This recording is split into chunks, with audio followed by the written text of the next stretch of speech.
자, 금요일 이 시간 함께하는 두 분 전문가 모셔보죠. 안녕하세요. 안녕하세요. 네, 쟁쟁한 형제에서 다정함 속 불꽃 같은 열정 분쟁 파이터 권혁준입니다. 네, 쟁쟁한 형제에서 묵묵히 형님들을 보좌하는 분쟁 서포터 김희진입니다. 네. 자, 오늘은 관련해서 질문 주신 분들의 궁금증부터 일단은 먼저 해결해 드리면서 시작을 해볼 텐데 질문 주신 분의 이야기를 두 분께 들려드릴게요. 건강검진을 하려고 하시는 분인데요. 비용이 너무 비싸서 실손보험에서 혜택을 좀 받고 싶다라는 이야기를 주셨어요. 실손보험을 가입을 하셨는데 건강검진에서 혜택을 받을 수 있을까라는 질문을 주신 분. 어떻게 도움이 될까요? 이런 질문을 저희가 상담을 하다 보면 정말 많이 받는 질문이거든요. 그래요? 네, 결론부터 말씀드리면 안 됩니다. 네, 왜? 이 실손보험 약관을 한번 살펴볼게요. 네. 보상하는 내용을 보시면 피보험자가 상해 혹은 질병으로 인해 의료기관에 입원 또는 통원하여 치료를 받거나 처방 조제를 받는 경우에 보상한다라고 나와 있어요. 쉽게 말씀드려서 내가 아프거나 다쳐서 병원에 가 진료를 받는 경우라면 실손보험에서 혜택을 받으실 수 있지만요. 건강검진은 치료를 받는 게 아니라 말 그대로 검진을 받는 것이기 때문에 실손보험의 혜택에서는 제외됩니다. 근데 그런 경우도 있잖아요. 내가 어딘가가 안 좋은 것 같아서 검진을 받는 경우도 있잖아요. 네, 그런 것도 안 돼요?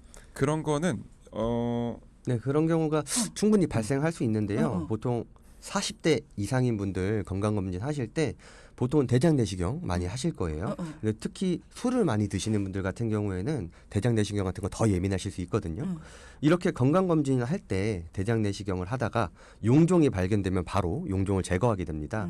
그렇게 되면 아픈 부위에 치료를 하게 된 격이겠죠. 앞서 권혁준 전문가님이 말씀하신 것처럼 아프거나 다쳐서 치료를 받는 경우 실손보험 혜택을 받을 수 있다라고 하셨잖아요. 건강검진 중 치료를 한 부분에 대해서는 실손보험 혜택을 받으실 수가 있습니다. 간혹 대장 용종 제거 술도 건강검진에 포함되는 줄 알고 청구를 안 하는 분들이 계세요. 3년 이내에는 이것도 청구가 가능하니 용종 절제하신 분들은 시간이 지났더라도 한번 청구해 보시면 좋겠습니다. 그러니까 내가 몸이 안 좋아서 받은 경우에는 그 부분에 문제가 발생할 것이니 문제가 발생하는 경우에는 받을 수 있다. 네, 맞습니다. 근데 문제가 발생하지 않는 경우에는 받을 수 없다라는 네, 거네요. 그렇습니다. 마땅히 받아야 될 보험금을 못 받고 지나가면 많이 억울합니다. 잘 모르겠다 하시는 분들은 일단은 우리가 정기적으로 받는 건강검진은 안 되는 거고 문제가 있어서 저 이 부분이 조금 문제가 있는 것 같아요 라고 찾아가서 검진 받아보셔야겠어요 라고 한다면 그 부분은 받을 수 있다라는 거니까 여러분도 그 부분을 검진이다라고 생각해서 혹시 청구를 안 하셨다 그러면 그런 부분은 꼭 나중에라도 청구를 해보시고요. 그리고 만약에 청구 못해서 지나간 게 있다면 두 분께 도움 요청하시기 바랍니다. 자, 그럼 이렇게 정리를 하고 넘어가고요. 네. 오늘은 어떤 분쟁 사례로 두 분이 도와주셨을까요? 네, 오늘은 중증 무릎 관절염 환자분들에게 시행되는 줄기세포 치료 관련 분쟁에 대해 좀 이야기를 나눠볼게요. 이거 많이 하나요? 줄기세포? 예, 정말 많이 하는데요. 저희가 사례부터 좀 말씀을 드리면 네. 60대 남성 A씨는 무릎에 통증이 생겨서 병원에 내원을 해 보존적 치료를 해오다가 통증이 심해져서요. 의사로부터 무릎 줄기세포 치료를 추천받아서 입원 치료를 하셨어요. 이후에 병원 비용 350만 원에 대해서 보험회사에 실손 의료비를 청구했는데 네. 25만 원만 지급받은 사례입니다.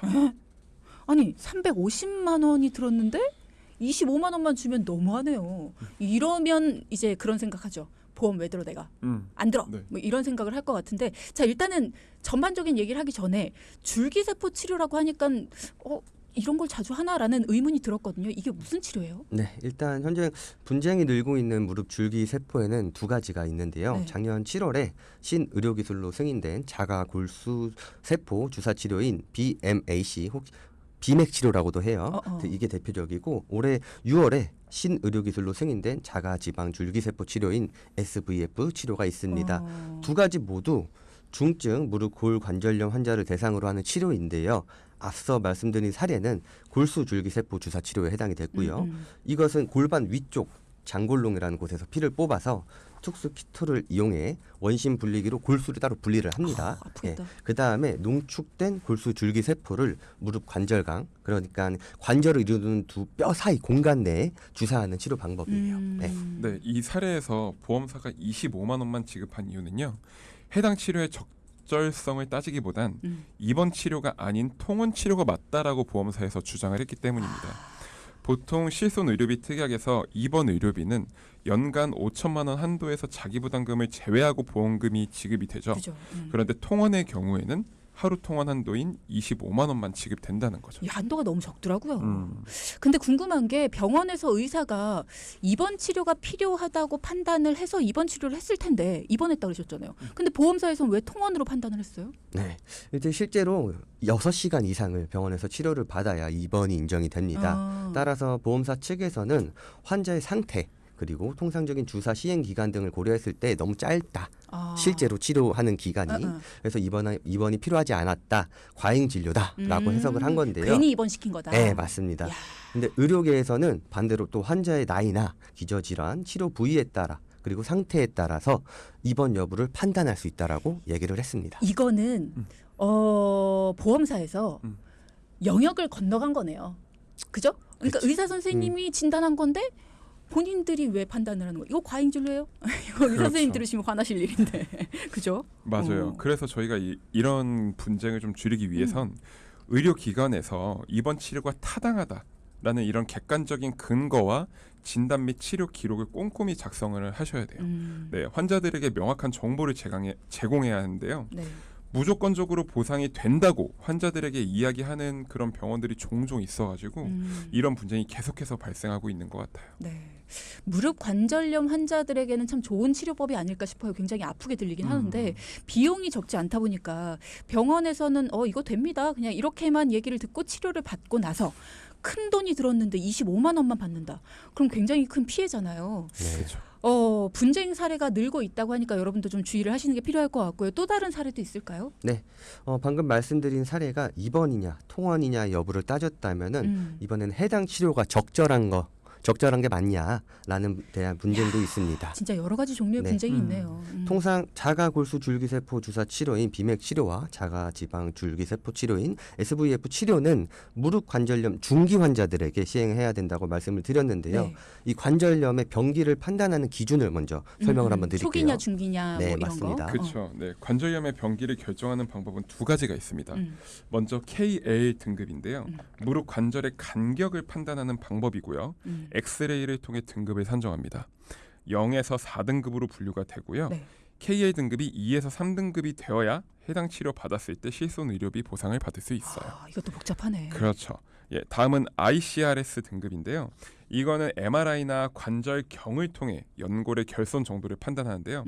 0에서 4등급으로 같이 분류가 되고 K의 등급과는 좀 다르게 3에서 4등급이 되어야 보상받을 수 있습니다. 이 두 가지를 다 해야 되는 건 아니고 두 가지 중에 하나를 하는 거죠. 네, 또는 네. 관절염의 병기를 판단하는 방법이 따로 있어서 그 기준에 맞아야 보상을 받을 수가 있다. 그냥 단순히 할까요 말까요를 그냥 내가 판단하는 게 아니네요. 네, 맞습니다. 그래서 즉 관절염 초기인 KL 0에서 1등급이나 ICRS 0에서 2등급인 경우 또는 중기보다 더 심하다고 판단되는 KL 4등급으로 판정받은 환자가 해당 치료를 받고 보험회사에 실손 의료비를 청구하더라도 지급되지 않습니다. 더 심한데 이걸 받아도 안 돼요? 네네, 더 심한 경우에는 이 치료가 효과가 없다라고 판단을 하기 때문에 부지급되는 게 맞고요. 그렇구나. 그래서 동키 여러분들도 무릎 관절염으로 치료 중이시거나 병원으로부터 앞서 설명드린 치료를 좀 추천받으셨다면요. 꼭 검사를 통해 내가 KL 몇 등급인지 ICRS 몇 등급인지 먼저 확인해 보시는 걸 추천드립니다. 네, 추가적으로 무릎 관절염의 병기가 중기 등급에 해당되더라도 다른 보존적 치료 없이 고비용인 자가골수 줄기세포 주사 치료나 자가 지방 줄기세포 주사 치료를 먼저 추천받으셨다면요. 여러 병원을 내원해서 치료 방법을 결정하시는 것도 분쟁을 피할 수 있는 방법이라고 할 수 있습니다. 예, 그렇습니다. 그러니까 보존적인 치료 여러 가지 뭐 다른 치료들을 해봤는데도 효과가 없더라. 그래서 이거를 해야 된다라는 생각이 들어서 받았다라고 하면 전혀 분쟁이 일어날 일이 없는데 처음부터 이거를 추천받아서 했습니다라고 하면 또 이게 분쟁이 일어날 수 있는 가능성이 있다라는 네네, 거잖아요. 맞습니다. 야, 분쟁의 가능성이 정말 많은 것 같습니다. 네, 너무 많아요. 자, 여러분도 내가 보험에는 가입을 했지만 보험금을 받을 때는 상당히 까다롭습니다. 여러분도 뭐 경험을 해보신 분들은 아실 거예요. 보험에 가입을 할 때는 1부터 10까지 다 될 것처럼 이야기를 합니다. 물론 돼야 되는 게 맞는 거고요. 하지만 보험금을 받을 때는 1부터 10가지 안에 잔가지들이 100부터 1000까지 다 있어요. 그 잔가지들에 다 무리 없이 그렇다고 안 주겠다는 건 아니에요. 근데 그 1000가지의 그 여러 잔가지들을 내가 무리 없이 준비를 하느냐 아니면 별 생각 없이 그냥 하느냐 이 차이에 따라서 내가 알고 있던 보험이 맞느냐 아니냐의 판가름이 될 수 있다는 거죠. 자, 2부에서는 여러 가지 분쟁 사례에 대해서도 소개를 해주셨고요. 많은 분들의 궁금증도 해소를 해주셨는데요. 3부에서는 두 분 전문가께서 직접 상담을 해주신 분의 이야기를 들어보겠습니다. 이분은 어떤 고민으로 두 분을 찾아오셨을까요? 일단 이야기부터 들어보죠.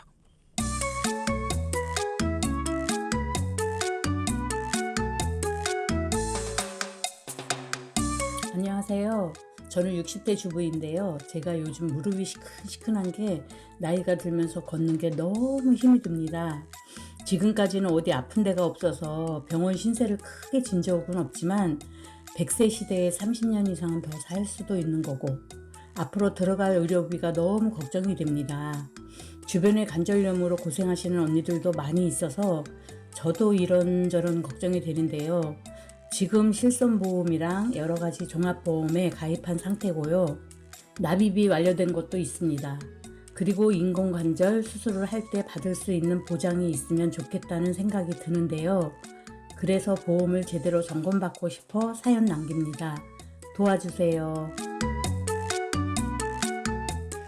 네, 오늘 사연 60대 어머님께서 나이가 들수록 관절염을 비롯한 여러 가지 질환들이 고민이 된다, 걱정된다라는 말씀을 주셨습니다.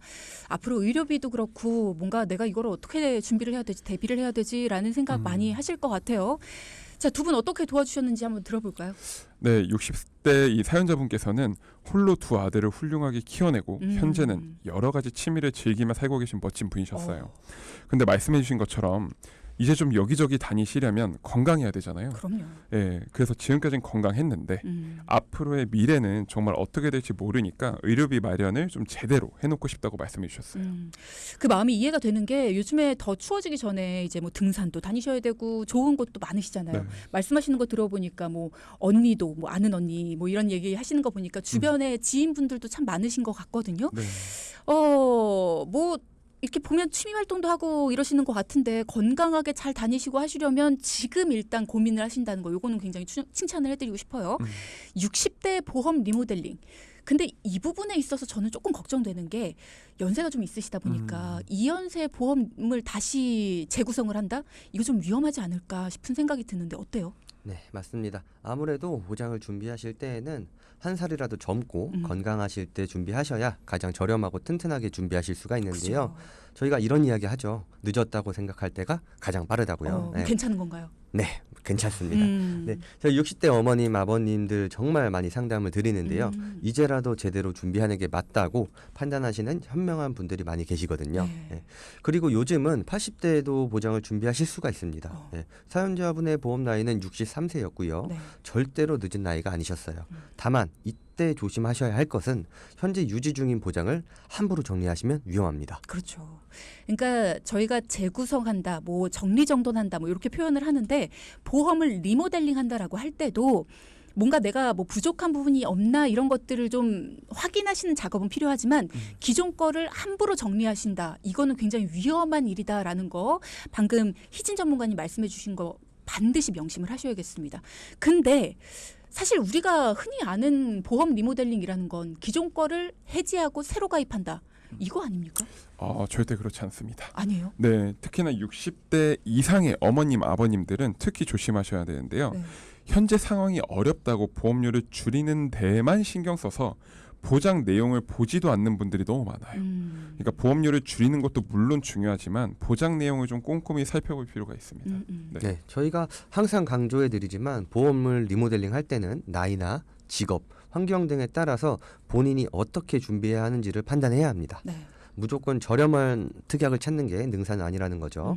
사연자분께서는 현재 납입이 완료된 CI보험 그리고 3세대 실손보험 3만 원, 운전자 상해보험 2만 원, 종합보험 19만 원으로 구성되어 있으셨는데요. 네.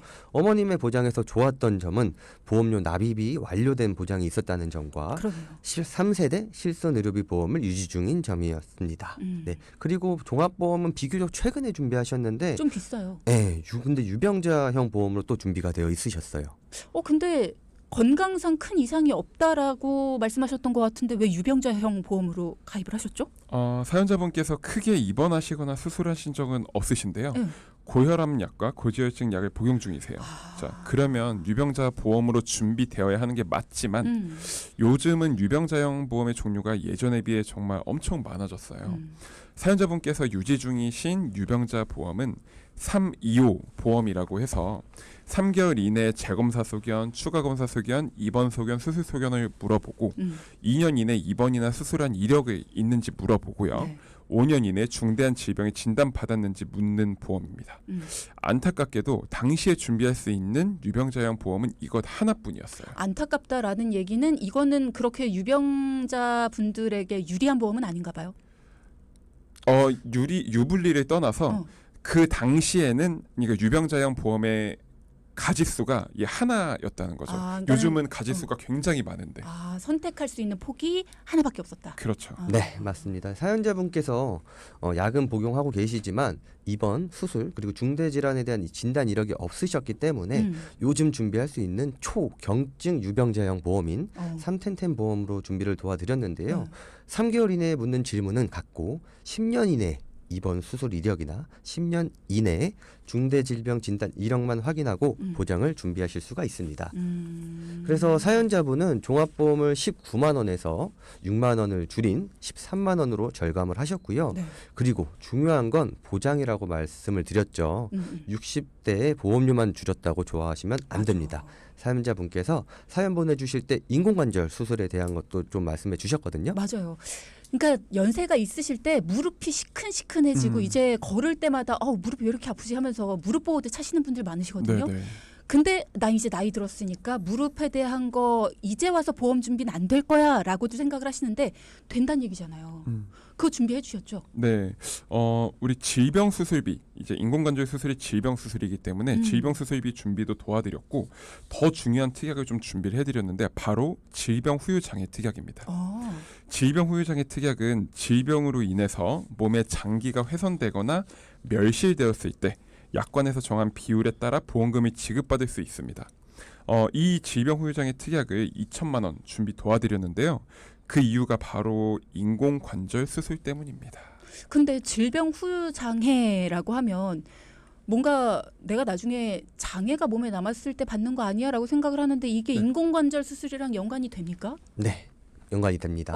인공관절 수술을 하게 되면은 약관에서는 후유장애 상태 20%라고 판단을 하게 되는데요. 더 나아지는 거잖아요, 몸이. 더 괜찮아지는 거잖아요. 근데 관절을 삽입을 했기 때문에 그 관절을 삽입하기 전과는 다른 거죠. 몸 상태가 뭐 증상을 치료하긴 했지만 아예 없었던 정상적인 상태와는 조금 다르다라고 판단을 하기 때문에 후유장애율을 20%를 산정하게 됩니다. 그러니까 우리가 아는 장애와는 다른 네, 조금 다른 그렇죠. 부분이 있죠. 네. 그래서 사연자분께서 준비하신 질병 후유장애 특약을 2천만 원을 준비해 주셨는데 여기서 20%인 400만 원을 지급받으실 수 있는데요. 네. 그런데 여기서 끝이 아닙니다. 한쪽 무릎당 20%입니다. 즉 인공관절 수술을 양쪽 모두 시행을 하셨다면은 400만 원 더하기 400만 원 해서 총 800만 원을 지급받으실 수 있다라는 거죠. 네. 여기에 더해 질병 후유장애 특약은 암이나 뇌, 심장 진단금처럼 한 번만 지급받고 끝나는 것이 아니고요. 약관에서 정한 각 기간 13가지로 나뉘어 각각 2천만 원씩 지급받을 수 있는 아주 유용한 특약입니다. 굉장히 좋네요. 지금 들으면서도 이 부분이 그러니까는 후유장애라고 해서 뭔가 몸이 불편해지고 내가 나중에 진짜 몸이 많이 망가졌을 때 받을 수 있는 거다라고 생각하실 수 있는데 무릎 관절 수술을 받아서 내 몸은 더 편안해졌는데 근데도 후유장애야? 해서 이렇게 돈을 받을 수 있고 그러면 이거 가입이 쉬울까라는 생각을 또 하실 것 같거든요. 지금 60대 어머니신데 질병 후유장애 특약 가입돼요? 가입 가능하지만 사실 질병 후유 장애 특약이 저렴한 특약은 아니에요. 아, 그 이야기인즉슨 확률이 높다라고 판단을 하시면 되는데요. 보장을 잘 받을 수 있다. 그렇죠. 그러니까 상해 후유 장애가 있고 질병 후유 장애가 있으면 네. 질병 후유 장애가 아무래도 상해 후유 장애보다는 좀 더 값비싼 특약이긴 합니다. 그런데 60대가 넘어가면서는 많이 받으실 수 있는 보장을 받으실 수 있는 특약이기 때문에 저는 되도록이면 준비하시는 게 유용하다라고 말씀을 드립니다. 가입 자체가 안 될 수도 있다라고 저는 생각을 했는데 가입이 된다라는 거. 네. 그리고 또 저렴한, 그러니까 뭐 우리가 흔히 아는 뭐 몇백 원, 몇천 원 수준은 아니지만 그렇죠. 그래도 60대에도 가입이 가능하고 우리가 무릎 관절이 안 좋아지는 시기가 50대부터라고 하잖아요. 네. 그러니까 지금 당장에 무릎 관절에 대해서 진단받은 게 없는 분들은 가입이 가능하다. 그러니까 여러분도 준비해 두시면 좋을 것 같다는 생각이 드네요. 혹시 지금이라도 나도 가능한가라는 생각이 드시는 분들은 문자창으로 도움 요청 주시면 좋을 것 같고요. 자, 그러면 사연자분의 보험 리모델링 어떻게 된 건가요? 네, 우선 기존 CI 보험에서 암 진단금이 4천만 원이 있으셔서요. 암 진단금에 대한 큰 걱정은 없으셨어요. 그래도 요즘 암 치료 시 비급여 치료가 너무 많아서 그렇죠. 암 주요 치료비 특약을 준비해서 암 진단 시에 부족함 없이 준비를 좀 도와드렸고요. 그리고 실손보험 유지 그리고 운전자 보험도 상해 특약과 함께 있어서 유지를 하셨고 종합보험만 325 보험에서 31010 보험으로 변경을 좀 도와드려서 3대 질병과 질병 후유장애 그리고 각종 수술비, 간병인 사용까지 준비할 수 있었습니다. 그래서 총 보험료는 24만 원에서 18만 원으로 6만 원을 줄일 수 있었습니다. 간병인 사용까지도 또 도와주셨다고 하니까 너무 다행이네요. 예. 연세가 있으신 분들이 가장 많이 고민하시는 보험, 얼마 전에 뭐 통계였나 설문이었나요? 뭐 어떤 뉴스를 봤더니 간병인에 대한 걱정. 그러니까 네. 자녀들한테 내 간병을 맡기기가 그렇다. 누구든 몸은 아플 수 있는 거니까요. 맞습니다. 그러니까 간병에 대한 걱정 그리고 또 무릎 관절에 대한 걱정 이 두 그쵸. 가지가 제일 네. 크셨거든요. 네. 이 두 부분을 보완을 해주셨는데도 불구하고 금액은 또 줄었어요. 그러니까 그만큼 낭비가 되고 있던 부분이 있었다라는 얘기거든요. 그 부분을 찾아서 또 가입이 안 돼 있던 부분까지도 보완을 해서 그래서 한 달에 나가는 돈, 매달 나가는 돈을 이렇게 줄여 주셨습니다. 오늘 포인트도 짚어볼게요. 첫째, 무릎 관절염 줄기세포 치료 무조건 보상이 되는 게 아닙니다. 등급에 따라 또는 입통원 여부에 따라 보상 금액이 달라질 수 있으니 사전에 꼭 확인하시길 바랍니다. 네. 자, 두 번째.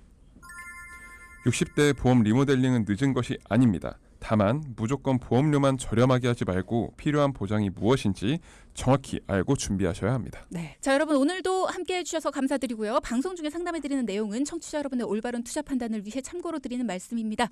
금융상품 가입이나 해지 같은 판단은 스스로의 책임으로 결정하셔야 한다는 점 꼭 기억하시기 바랍니다.